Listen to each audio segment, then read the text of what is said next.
Here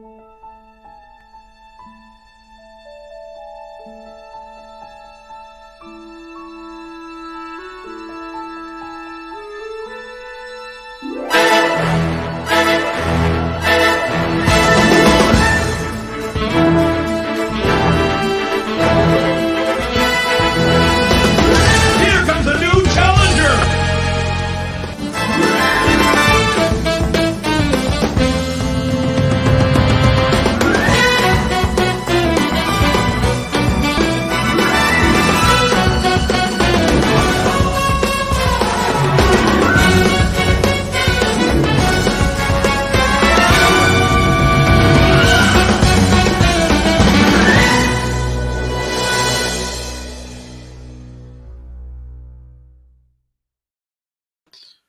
What's up, everybody? How you doing? It's Mike Watson, and I'm back with another episode of Chat and Draw.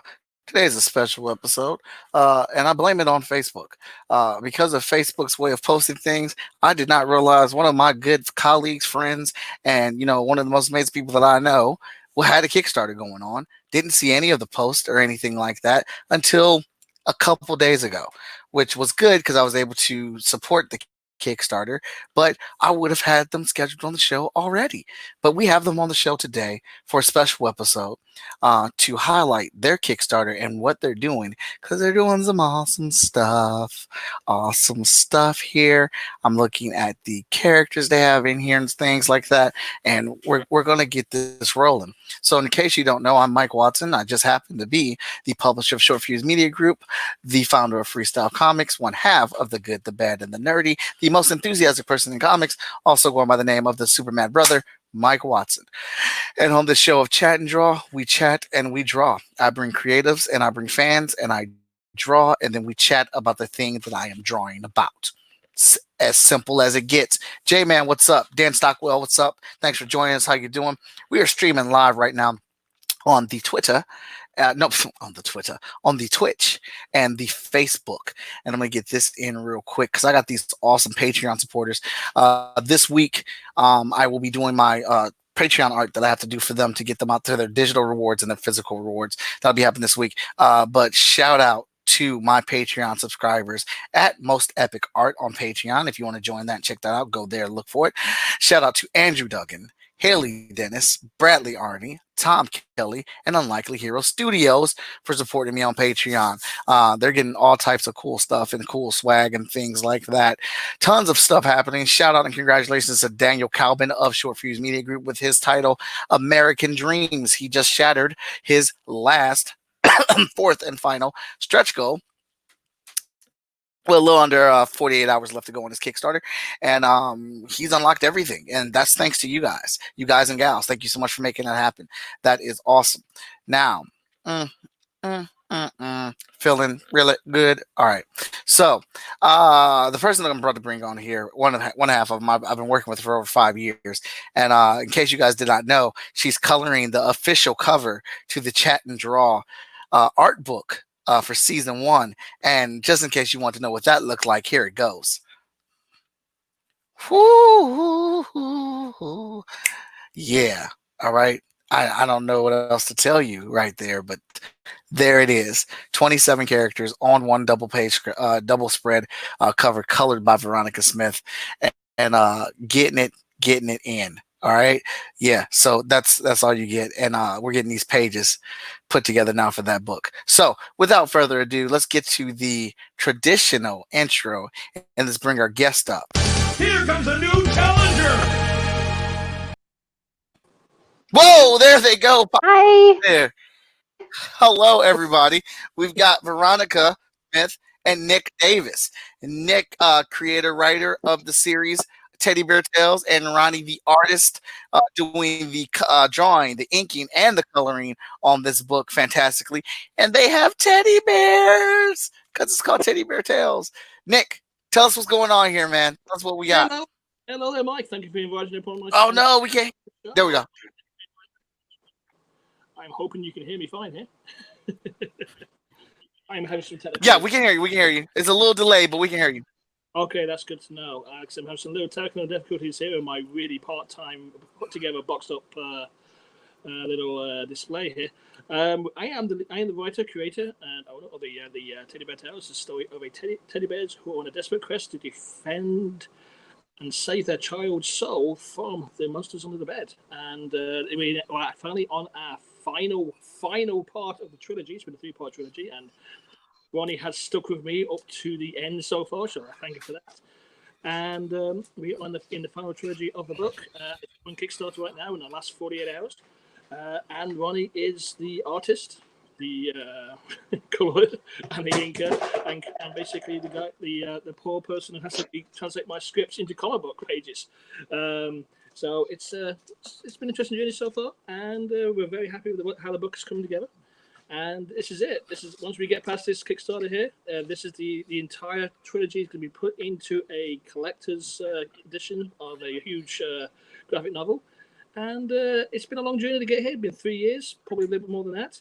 And we're very happy to be here. Very happy to be at the end of this saga. And Ronnie has been absolutely amazing throughout. I cannot say enough good things about her. Without her, I think my book would look absolutely horrible because I love to draw them. So. Awesome. She is a gem. Veronica is.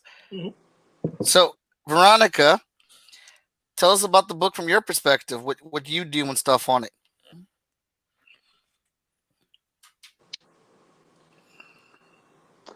I missed that last bit of what you said. I was like telling everybody about your experience on the book. You know what you do on it. How'd you come about it and stuff.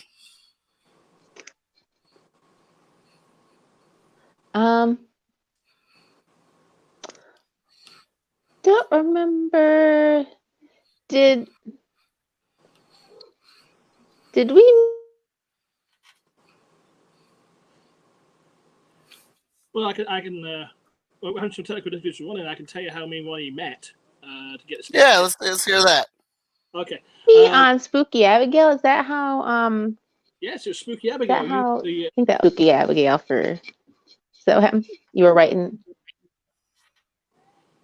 Yeah, I got tapped to Abigail by Paul Michaels, and he already had you recruited for the book, so you were the poor person who was subjected to my first script, which was probably 64 plus pages long, I believe.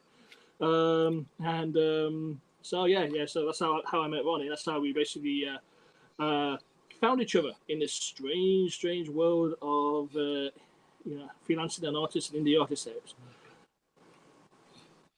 Okay, awesome. Nick, are you from Europe? Yes, I am. My accent may be giving me away. Normally, are you from Australia? But I'm actually English from the little island across the sea with tea drinkers. So yes. So my accent may be a bit strange, but I assure you, everybody, I am not Australian, mate. I'm actually. Oh well, somebody asked in the comment what I couldn't tell.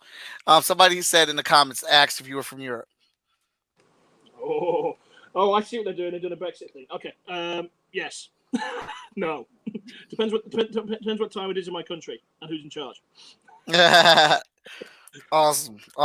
So, all right. So let's tell us what this book is about. Why should we be donating to this Kickstarter? You only got a couple days left. Let's try to help you guys get a push in. I don't know if you guys can see what I'm drawing here, but what character am I drawing? Tell everybody about it. Oh, I'm trying to figure out what character it looks. Is that? You're drawing D, aren't you? Yeah. Oh, fantastic! I want to see your interpretation of D. She's a great character. Well, the book is basically, as I said before, we are in the final stages, the last 48 hours of what's been a 3-year project with me and Ronnie here, basically telling the story of a band of teddy bears who are now journeyed into the realm of the underbed to save their child's soul from the Lord of Nightmares. I've got one of my characters here. This is Tristan, one of my big fluffy friends, actually based on a real teddy bear here. And Ronnie is there with Wilma, the bunny rabbit, and the amazing swashbuckling Fernando. Haha, arriba! And the book basically tells that this Kickstarter is the final part of the trilogy. All our books have been 48 pages in length so far. And this one tells the final 2 parts of the story, and it will be collected edition. This is actually a very, very good time to get on board with the Teddy Bear Tales now, because the story is more or less done. You can either get all 3 comic books together, or you can get the trade, or even better, get the hardback. So you're going to get a fantastic story. The story is pretty much, I rate as Toy Story in terms of basically dialogue and action. So it's very family. It's family friendly, but lots of stuff in there for the adults to get as well. Quite a few little in jokes, which the adults will actually really get. And Ronnie has done a fantastic job of bringing it all alive. Now, one of the real cool things about this as well, we're so close to actually opening a stretch goal now, which is the final achievable stretch goal for this Kickstarter, and that's for Team D. And you actually draw one of the main characters there. That's D, and she is a super smart girl who's basically accidentally finds herself in the underbed after following her teddy bear down a interdimensional portal, and she's going to be off on a fantastic multi-universe adventure with herself, her grumpy old teddy bear, and a rubber dinosaur that changes size and shape. So that should be a fun adventure and a challenge to drive Ronnie Barmy as I keep changing the shape of the dinosaur or add far too many monsters. I gotta say, this girl has been absolutely amazingly patient with me, I can tell you. And I feel there's absolutely nothing I can throw at her. She wants to say, I could do that. And I'm sure she's at home going, oh, God, how many monsters do I have to draw this time? So, but no, she's really good. Like I said, good. But the book is 48 hours away from finishing. You can get on board for as little as $15 if you just want the final book. But I recommend, if you're a first-time reader of the Teddy Bear Tales, to get at least the trade paperback, which is basically at the $20 reward margin. Or if you're feeling a bit saucy and really want to help us out, you can get the collector's edition, which is going to be a hardback edition. I think it's going to top out about 200 pages when it's all done. So that's 200 pages of Ronnie's amazing art and my bad English. In a very, very, very good little package. It's going to be a pretty good quality book. I'm actually very excited about this. I'm going to get to letter this all and basically do all the production work for it, and it's going to be a lot of fun. So how much is that trade? You said that hardback. What's that reward tier costing? That reward tier for the hardback is $30. $30 gets you the 200-page book, your name in the book, and an electronic version of the said book. So that's basically that $30. But you can also get the trade, which is the paperback at $20. So this is a really good time to get on board. The story's done. It's great. It's fantastic. I reached the end. I keep revising the end of the story, but I've reached the end of the story, and it's like, I've finished it. This is like 3-4 years of my life. And I keep revising the end of it because I don't want to finish it. But I will have to hand it off after Ronnie at some point. You joined Duo too, her teddy bear. That's fantastic. And so this is actually a very, very good time. I said a very good time to get on board. It's going to be a stonker of a book. Absolutely amazing. Ronnie's art is absolutely amazing throughout the book. You can see the style get stronger and stronger as you go through the book. Oh yeah, for sure. And it's really at the end here now. These last 48 pages are going to be some of the best work in the book. She's been blowing me away with her abilities, her drawing abilities, her coloring, her inking, her coloring especially. She's absolutely amazing. Especially she puts up with me saying, "Can we have a bit more purple here?" So she's really kicking it again. And I know it drives you crazy when I say that. So, but wow, you are doing an amazing job there. Oh, thank you. But yeah, obviously I love Ronnie and her colors. She's gone from coloring 1, 2, 3. She's coloring 3 books on a regular schedule for Freestyle Comics, and she's coloring our special edition 0 event. And then she's helped me out on outside job work. We're working on a book for China that she's doing the colors for on that too. So yeah, Ronnie is the business when it comes to this game. So you're taking all her time away from me. I see what it is. Well, I don't want to say it, but I believe I saw her first, man. Okay, if you saw her first, if you say so. I mean, I kind of hooked up with her after the Spooky Abigail stuff, which was we're still kind of waiting to kind of finish, aren't we? But it's So maybe you did see her first. Yeah. Do we have to Star Trek fight over her? I mean, in slow motion. Hey, I will fight for Ronnie. I will fight for her. First one who gets a torn shirt wins. Yeah, so also if you guys are not aware, but whatever I draw, you guys get to keep and do whatever you want with it. Oh, I think we can shove that in the back end of the Team D book as a gallery page. I think that'd be pretty neat. You joined Rexy the dinosaur. Yeah. He originally wasn't going to be in the book, but I sat there thinking about him and looking at him, going, we got to give Rexy a bigger role, and I think he's going to be a real fun comic relief for these characters in Team D.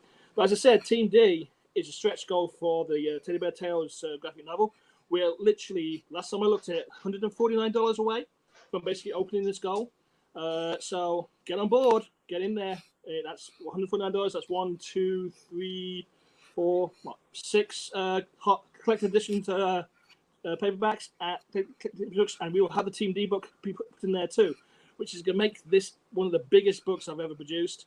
And it's gonna be a stonker. And I like using the word stonker because people give me confused looks. So I like using the word as well. So is it possible for you to throw? Oh, there we go. There goes the Kickstarter link. I was like, yeah, we need that Kickstarter link, man. Oh, good Lord, yes. That's that. No, we got it. We got it. Katrina, just put it in there for you.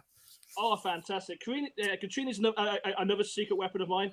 Ronnie and Katrina, if I didn't have these two guys, I would be basically stuck on page 3 of the book, drawing it, and nobody will look at it, nobody will read it.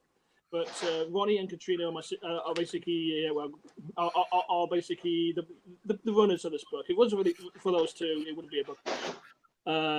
Katrina's been absolutely knocking it out in terms of marketing, and it's fantastic. Ronnie's artwork's been absolutely amazing to market it, and then they get to speak to this weird sounding English. It's like, oh, he writes it. Oh. So, where did this idea come from? Oh my goodness, this has been around, knocking around me for about a decade now. We did originally about 10 years ago. I did an illustrated story based off a teddy bear in our house here that was stuck on a shelf, and he was gathering dust. And I was looking at him thinking, well, that's what they do. They sit there and they get dusty, but what are they really doing? What are they watching for? Then it occurred to me, maybe they watch over us as we sleep, which sounds kind of creepy to begin with, but maybe they protect us from basically monsters that come out, monsters at night, what calls bump in the night. And I originally wrote a 3,000-word story that went into an anthology about this teddy bear, who actually at the time was only called Tristan at the end, who basically protected his child from these like waves of monsters that came out from underneath the bed. And it was this teddy bear's last night of protecting his child, because in the morning the child was going to pack him away in a box and put him up in the attic. And it was basically a full narrative story, so it was basically all written word. And I turned it into an illustrated story with the help of Dan Noakes, the Maryland artist at large. And he basically did the illustrated story. So 10 years ago, the Teddy Bear Tales started as an illustrated story. And I did 2 or 3 pieces with him that were all illustrated stories. But I was looking at it thinking, we can do more. We can make this much more fun. And I wanted to do a full-blown comic book and really change up the characters and change them around, because in the very beginning, 10 years ago, Tristan here was a very serious character. He was all about the business, didn't talk, and that kind of thing. But in about 2016, I think it's 2016, 2017, I wanted to change it up a little bit, make it more fun. And Tristan here became a little bit more of the comedic leading man, adventurer type character. I like to say he's closer to what you like a Chris Pratt type character, like Star-Lord. He's sort of heroic, but a little roguish and a little cowardly all at the same time. And that's basically. And I thought, how can we change up the other characters? And in the old books, we had Wilma. Wilma was basically, which one he's holding there, the amazing kick-ass bunny. Was basically a nice, steady, calm character, but for Tristan around loyally. But we turned her more into an OCD type character, and she was a little bit more highly strung and wouldn't do things without making plans. And we had Archer, who's like Archie was supposed to be really in the old books was a really young teddy bear, but we made him really old and like a mentor type character. So I can have a really grumpy teddy bear in there as well. And I think out of all the characters from the original illustrated stories to the comic that's changed the most is probably Fernando. Fernando, I love this guy. He is an adventurer. He's a genius. He's a swashbuckler, and he's not really good at what he does, but he loves it, and he's fantastic. And he's got a heart of a lion in the body of a mouse, and he is in the body of a mouse. That's awesome. Yes, in all the characters, he is the one who changed the most. We've turned him into mainly thanks to Ronnie, because Ronnie has a real love for this character, and we changed him from basically this slapstick type character to basically he's got a little swashbuckle about him. He's got a little adventure about him. You can't help but fall in love with this guy who runs around in a mask and a cape, and thinks he's kind of like a superhero, but he also proclaims himself adventurer. I am a genius, and he's like a full embodiment of a lot of European type style characters that I know that basically self-proclaim themselves as a bit of a braggart, a bit of a swashbuckler. He's not really absolutely great at what he does, but somehow it kind of always works out. It works out in his favor because he's got that natural ability about him. So these are characters that started 10 years ago and evolved over the last decade to basically appear into the Teddy Bear Tale books themselves, into the comic books. And in the comic books, it's probably the best interpretation of his characters so far. I see a cat on Ronnie's screen, and the best his characters so far. And I really enjoy the story. We made Tristan much more funny, more approachable. Wilma is turned into an absolutely amazing character. And my favorite series to write is Fernando. Probably a little bit too much because I have to go back and revise my script a little bit because I think Fernando's stealing the show a little too much. But he's just one of those characters, you know when you get a character and you're writing a character and it's like it's supposed to be a side character, but you start falling in love with that character and you give him all the best lines, all the real funny moments, and if you can hang a second, he just stole the entire book from the main character. Looks like Alyssa just pledged to your Kickstarter, Veronica. Oh, fantastic! Thank you, Alyssa. But it's like Alan Rickman in Die Hard or in the old Ken Costner Prince of Thieves. Totally steals the movie. Fernando's doing that at the moment to the point that I may end up spinning him out into a separate comic book series. And maybe if I'm really lucky, one of you will say, yes, I want to work on that too. If I don't totally exhaust it with everything else I'm throwing.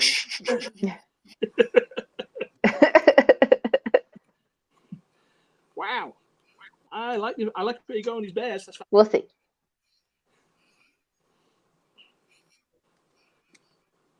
So, Ronnie, who's your favorite character?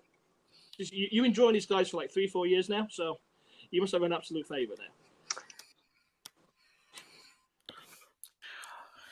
I think you already know that one. I don't know why I like Fernando so much, but he's just so fun. Yeah, I can see that. And then he's like totally in love with Wilma, and she like doesn't have any clue. Yes, yeah. We should also mention that the Wilma and Fernando are the comic book couple that you didn't know you should be reading, but you should be reading them. So, oh, really? Oh yes. It's the unperpetuated love. Fernando's most definitely in the friend zone with Wilma, but he doesn't give in, and he wears his heart on his sleeve, and he's absolutely fantastic about it. So, but he loves her. Yes, he does. But she's friend zoning him. But there's an actual image that Ronnie did, and I really wish we could share it here. I asked her to basically do some character sketches for some of the characters, and she did a real cool one for Tristan and a great one for Wilma. But you could tell her love for Fernando, and basically Fernando's sketch came back, and he looked like a mini Dylan Ryder from the Untangled movie. And it's like, yeah, there she goes. That's the one.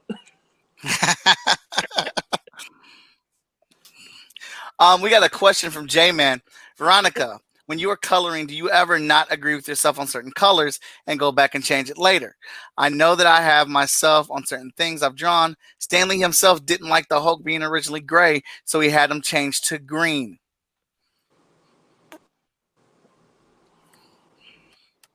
Yeah, I do that too. I'm like, I start it and then it's like I'll kind of know it doesn't work. It's like I'll pick one and then I'm all like, that's not right. I'll change it, and I'm like, that's not right either. So then it's like with some characters, sometimes when I'm having to start like from scratch on a character, it's kind of like I gotta like go through the whole thing just to kind of see what feels right to me, and it's not Hmm. always the first one that I pick. Okay, that's a good question. Yeah, very good question. I thought the Hulk was basically originally colored grey, but it just basically cost so much to basically make him grey, so they turned him green because it was easy. I didn't know Stanley had an issue with a grey Hulk. Oh, I didn't either, but that kind of stuff, Hmm. makes for good storytelling. Yes, it does. But that's Mr. Lee, so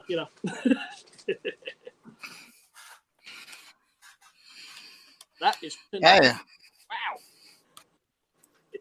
teddy bears are pretty fun to draw. They are a lot of fun to draw. I mean, even I can draw them. So, but Ronnie does a fantastic, doesn't even better than me. Mine turned out to basically look like marshmallows with arms stuck on them.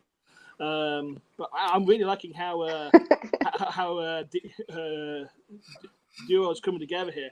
I kind of catches his character a little bit because he's really grumpy, and I kind of based him a little bit off the grumpiness of Wolverine. So he's got this like real manic berserker side to him too.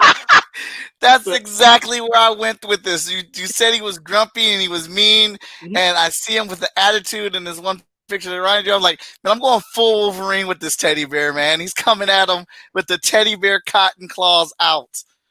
he's also very grumpy because he's actually in disguise. he and his disguise means he has to wear a pink suit, but he can't take it off. So he's like, my original color. I used to be blonde or brown. I'm pink now. But now this is. I really like what you're doing, and this actually catches a little bit of what Duo is.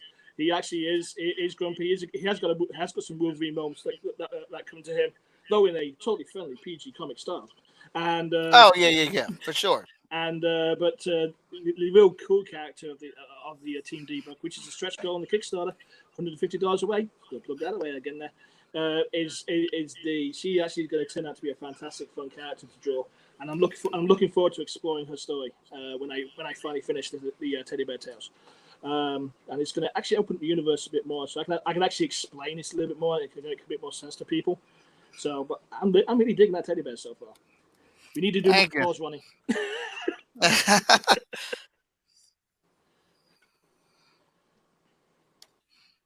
Yeah, it's pretty fun, man. All right, so do we? Okay, Will want to know she doesn't care for Niles Full Adventure. All right, so you're saying that this is going to be there's even more happening, but this is your first story arc that you're completed. Yes, there's actually a lot of stuff. The universe, or which I like to call the Teddyverse, it has grown considerably over the last few years. I've been working on some new character profiles, some new parts to it. The Teddy Bear Tales is pretty much a huge primer and a deep dive into it. But there's lots of characters sitting around the periphery. So even when we finish with Awakenings, there is a lot more of this universe I want to explore, and I'm probably going to hopefully be able to do it with a little bit more of D here, because she's going to go on a little big dimension hopping adventure, and she's going to be exploring all the wonderful facets of the Teddy Bear universe, and we're going to probably pop into a few interesting little realms that belong to like some of the legends. The legends basically being like Santa Claus or Father Christmas, or whatever you call him over here in the USA. 20 years, I still don't know what you call him. And places like that. So Dee's going to be an interesting character to basically expand the universe there, and I think we can have a lot of fun with her. But we also got a few more characters which I'm going to throw in there. And I actually have an attempt at drawing myself here and there as well, just to basically see if I can get my skills up, and try to match Ronnie. Yeah, I can never match Ronnie. But we've got some fun with this. I mean, we're not finishing with the Teddy Bear Tales. We're just finishing that story with these set of characters, but these characters also are going to come back as well. I mean, there's no way I'm going to leave a character as fun as Fernando just listing in the back of my pages in notes. We got some fun stuff coming up with him, and I'm hoping Ronnie hangs in there as long as she wants to. But but we'll see. Hey, I'll throw more money at her or something. J-Man asks, Nick and Veronica, any of these characters you can relate to and take a little bit of yourself in these characters? I know that myself can relate. I know I can relate myself to Raphael for Teenage Mutant Ninja Turtles. So you guys ain't got any of these characters that you can actually relate to? I think with all these characters, there's little bits in all these characters you see themselves in. I'm thinking, we have, for example, Wilma, who's basically all neat and tidy and fussy, but it's also like super confident. She's a great cat. She's got some great little qualities. So she's also got like a huge OCD going on. Fernando is like, he's just fantastic. I think a lot of people are going to see themselves in Fernando. He's the ultimate dreamer. But and we have Tristan, who's basically like almost like an everyman, who's kind of thrown into a strange situation. He's a bit of a blackguard, bit boastful. So I think in many ways I see a bit of myself in Tristan here. Not that I'm boastful and blackguardish, but basically he's a bit of a show off sometimes, and he falls into unfortunate situations. But he's got a big old kind heart. And then we have Archer, who's basically the mean old mentor. But the characters are basically a whole of interesting traits about them. Thinking about the Teenage Mutant Ninja Turtles, you have the cool professional in Fernando, you have the angry rebel in Raphael, Donatello's the tech nerd geeky guy, and Michelangelo's like the surfer dreamer. Almost, could we say, he's almost a stoner of the Turtles. But I don't have anybody who's a stoner there. But my four characters have got a lot of traits that people are going to relate to. They're all basically all got big hearts in the end. I think if anything, Tristan's more closer to the everyman. But the other three characters definitely got some has some fun little traits in there. For example, the character you're joining there as well, which is Duo. He's basically he's a bit grumpy. He's a bit annoyed. He has to look after this girl and that kind of thing. But he can be a bit rebellious as well. And we've got other characters out in the universe as well, which people are going to really love. I mean, I could mention guys like Mr. Button, but he's not family friendly. So but yeah, these characters have some real fun traits about them. I think everybody's going to find something and they're going to like. What about you, Ronnie? Oh, out in the boonies with bad connections. She's coming. Aha. I've been trying to.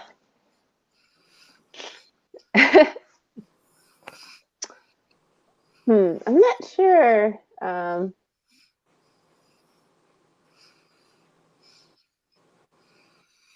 I might relate a little bit to Archer sometimes, just with the being like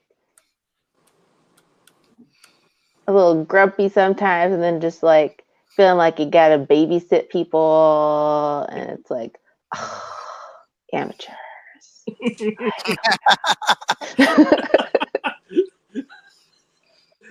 I think it sounds like you're referring to one of my scripts there.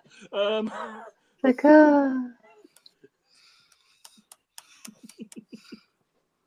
That's funny, Veronica. Always got to look after the boys. Oh wow, Rex is coming together pretty cool. Thank you.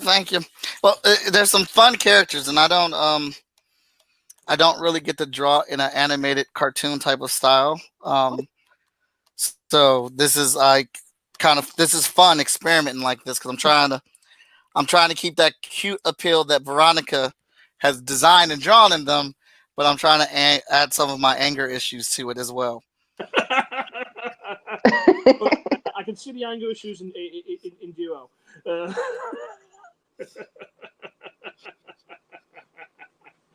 Oh wow! Like I say, Rex is. I like where Rex is really come together as well.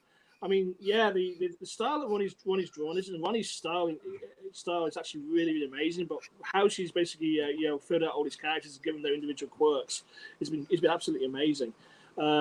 She's doing a great. She's actually doing good with the actual antagonists with the bogeyman and the monsters as well. She's done some really nice little quirks on them. The monsters in themselves. They're kind of interesting. They're also kind of interesting characters themselves. In themselves, they're not faceless. Although a couple of them don't. A couple of them we don't see their faces. They're not like the faceless, horde of thugs. We try to give them bits of personalities here and there, and a little comedic parts in them.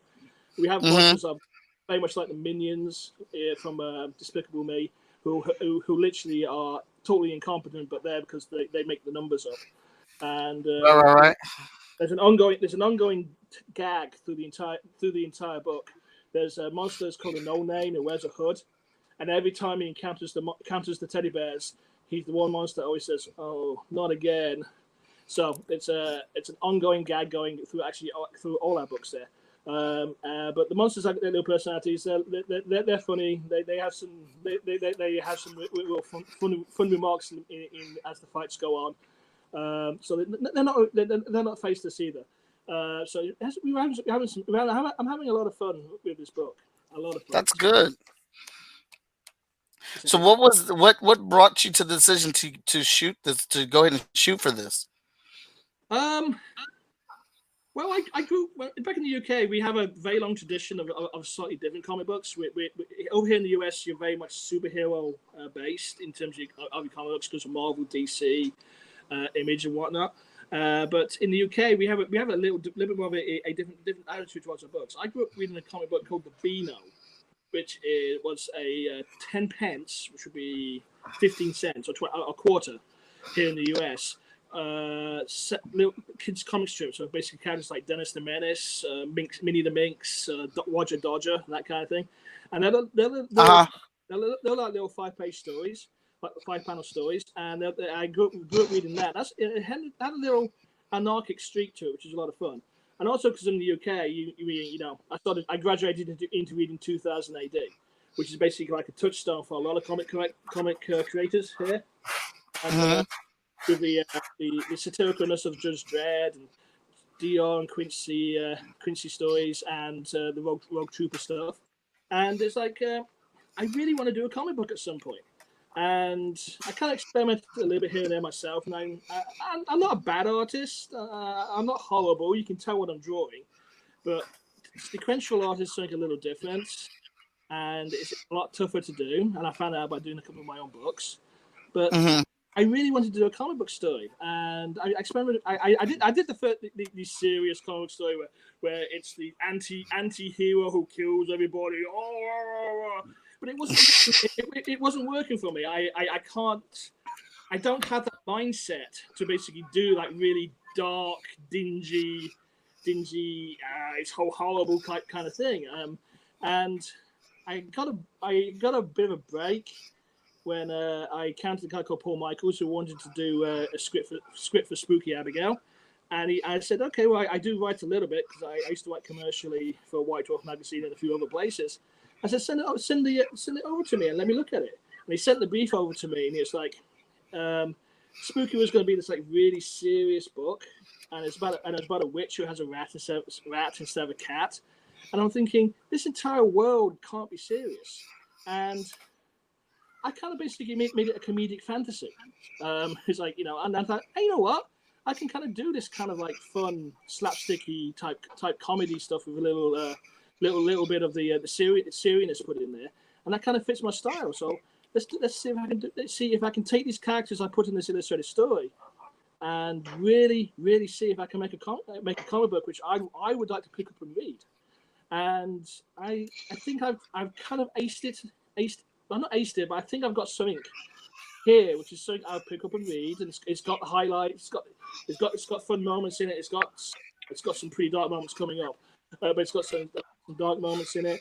It's got a little bit of levity about it. The characters are permanently quipping on each other all the time. They and it's just fun. It's just fun stuff. And I thought, let's see if I can do this. And it's not the traditional flights and tights which you see over here. Well, as much of. It's very different. And it's like, okay, let's see if I can do this. If I can put together these characters. And it's influenced by so many different things I've read over my life. Terry Pratchett stuff. I've got a lot of Terry Pratchett, a lot of my voicing actually, and it's stuff I read in 2016. I read in 2000. Beano, even way back to my childhood, reading Beano. Some of the slapstick stuff is influenced by what I read way back then. It's like, let's do a comic book. I mean, it's we gotta we all have dreams we want to do in this life. I think this is one of the things I've always wanted to do since I was a wee nipper. It's like I'm in a position, thankfully, now that I can make these things happen, and let's see what I can do. Let's write the stories that I want to write, and let's show the stories I want to write, and see if people like to read them. And I've had some success in people reading them. It's great. I'm working with some great folk, and Ronnie being one of the best artists I've ever worked with, and it's fun. It's fulfilling a dream. I mean, I one day I might actually get to write for Superman. They won't let me. It'll turn into a teddy bear or something. But it's I get to write a comic book, and it's fun, and it's joyful, and there's joy in it, and it's great. And I just can't talk enough about how much I enjoy writing in this genre. Is that you can really blow out your imagination and do crazy things, and send your artist crazy when you say, I needed to have 500 monsters in this scene, and hear the groan coming all the way from Michigan. All the way from Michigan. It's like, what do you mean? So, but you can have a lot of fun, as you know yourself, Mike. Your imagination is not limited at all, and you can explore your wonders. You can explore the joys. You can write these characters, bring them to life, give them their loves, give them their tragedies, give them their comedic moments, give them their moments, give them their triumphs, and it's absolutely fantastic. I mean, the indie space here in the US is absolutely alive with amazing creations, and I'm just very happy to be part of it. And basically, people actually reading my work. It's been a while to get to this point, and I always say to people, if you want to make a comic book, just do it. It's has some interesting techniques here and there you got to figure out, but it's not unattainable if you really want to do this. I mean, if you can draw, you can make a comic book. Yeah, even I can apparently. But you can do some. Just do it, man. It's crazy stuff. But yeah, it's just a thing. It's I've been wanting to do this for a very long time. I spent a lot of time being very serious, doing very serious things, and now I don't have to be serious anymore. So it's great. I absolutely. Isn't that awesome? It is awesome. I mean, it is a freedom to basically sit at home in front of my keyboard and go, what will this guy do now? What will Tristan do next? Or what will Dee do next? Or how will Duo do this? Or how will Mr. B take out this upcoming legend? And that kind of thing. It's just, you get to basically sit there and really just use your imagination. It's great. It's great. It's been a joyful ride so far, and I've been loving every second of it. Wow. Are you enjoying your Procreate? Yeah. Oh, cool. Yeah. I am a huge fan of the Procreates. Oh, that's neat. Yeah, I'm just. I've been using Procreate for about a year myself now, so. Absolutely love it. I have literally only used Photoshop to design logos. Yeah. That's it. I've been using Procreate and Clip Studio for everything else. Neat. I mean, I actually found when I switched from pencil and pen to Procreate, I actually got better. So that's actually maybe it's the program allows me to delete stuff. But no, I found a bit able to get better as well. So I found some neat colors out there. That's cool.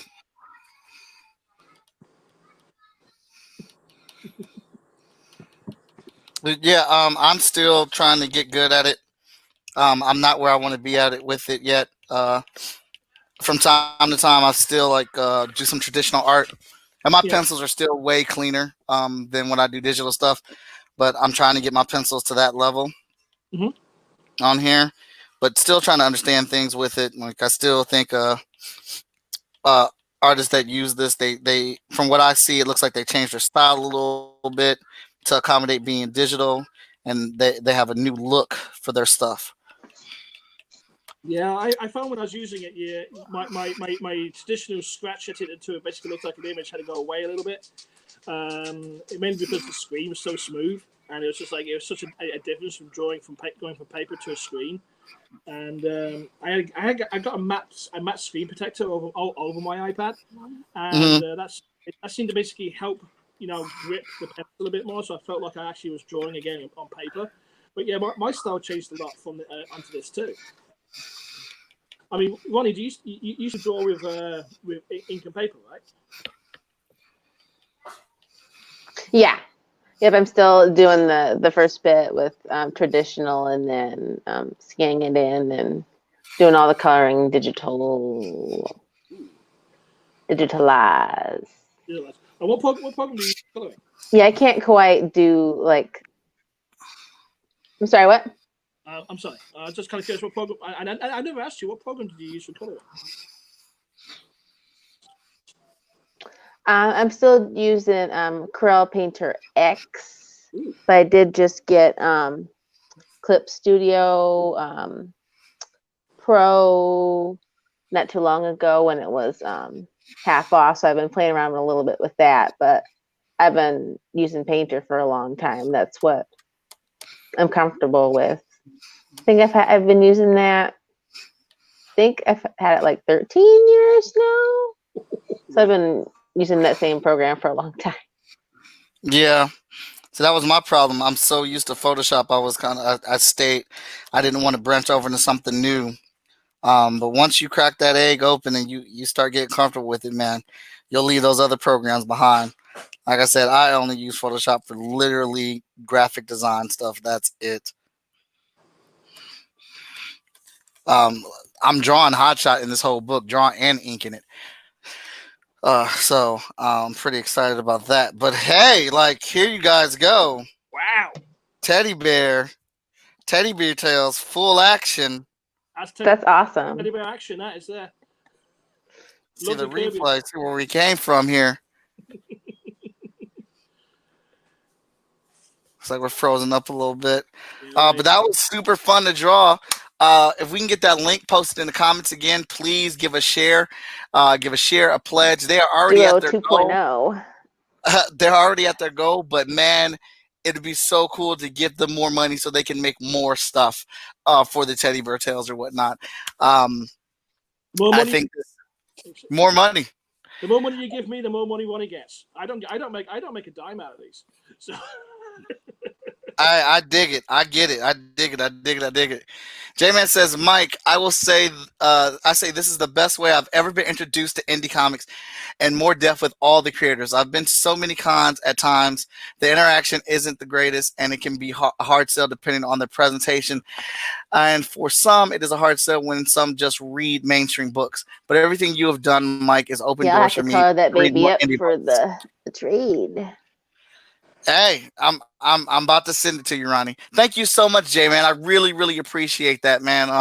I'm glad that's happening for you. I hope that's happening for more people. That's what we're trying to do is show what indie comics can do. All right, so we got the Kickstarter link in the comments. If we can get that put in the comments again, my on my screen things are froze up, but oh, it's not. It's still running. It's still running on Twitch. It's still running on Facebook. My screen is just frozen where everything's set up, so I can't put it in there. So if everybody could please, anybody could put their Kickstarter link back in there so we can go to it. They've only got what it says 50 hours left. Now, 50 hours, yes. if you don't have any money, that's fine. I understand that times are hard. We're in quarantine, COVID-19, and all that stuff. But can you spare a dollar? Because even a dollar helps. Even a dollar freaking helps. And if you can't spare any money at all, then please give them a share, advocate for them. This is a teddy bear tale comic book about teddy bears going to go protect their kid's soul from the evil devil guy. Like, how cool is that? Kids have teddy bears everywhere. This is such a relatable story. It reminds me of that one movie where the cat was defending its owner from the evil troll that would come through the hole in the wall and suck her breath out. Like, this is exactly this type of thing, and I think that's really awesome. So please help them out, share, pledge, all that good stuff. All right. Please don't, like I said, if you don't have any money, just share the project with everybody you know. The more eyes on the prize, the more people who wish to get in there. And the only people, and the more money is made, the more money that money gets there, which helps her out, and the more money goes to help Katrina, and the more books I can print, and the more stories I can tell. So please, I really do appreciate it. Thank you very much. These teddy bears are so let's come and join them. Awesome. Nick, where can everybody follow you at? Now you can follow me at Wilma and Fernando, thank you. Yes, that's it. You can follow me at altworldstudios.com. That's my main website. From there, you can find the links out to my Facebook or my Instagram or my Twitter. My Facebook page is facebook.com/altworldstudios. And my Twitter is twitter.com/alt_world. So the easiest place to find everything is altworldstudios.com. ALTWORLD studios.com. That's the best place to find all my stuff. You can find a lot of stuff about the Teddy Bear Tales on there, a lot of stuff about some of my other projects as well. We are a very small indie publishing company, but we are a actual official publishing company, which is good. So I hope to make some waves and see what happens next. But yeah, that's where you're gonna find us all. All right, I'm uploading this. So as soon as I can, I'll probably got to restart my browser. All right. Well, I want to thank you guys for coming on to the show. I hope this helps. Share away on your Kickstarter, on your websites, because it'll be up on Twitch. It's up on Twitch right now. It'll be up on Facebook. And once I download it today in about 10 minutes, it'll be up on YouTube as well. I want to thank everybody for tuning into this episode. Tomorrow, I have 133 Studio in the building for Chat and Draw. Hey, she's back. I've got control back. All right. Fantastic. And Friday is the good, the bad, and the nerdy with all that goodness that's happening.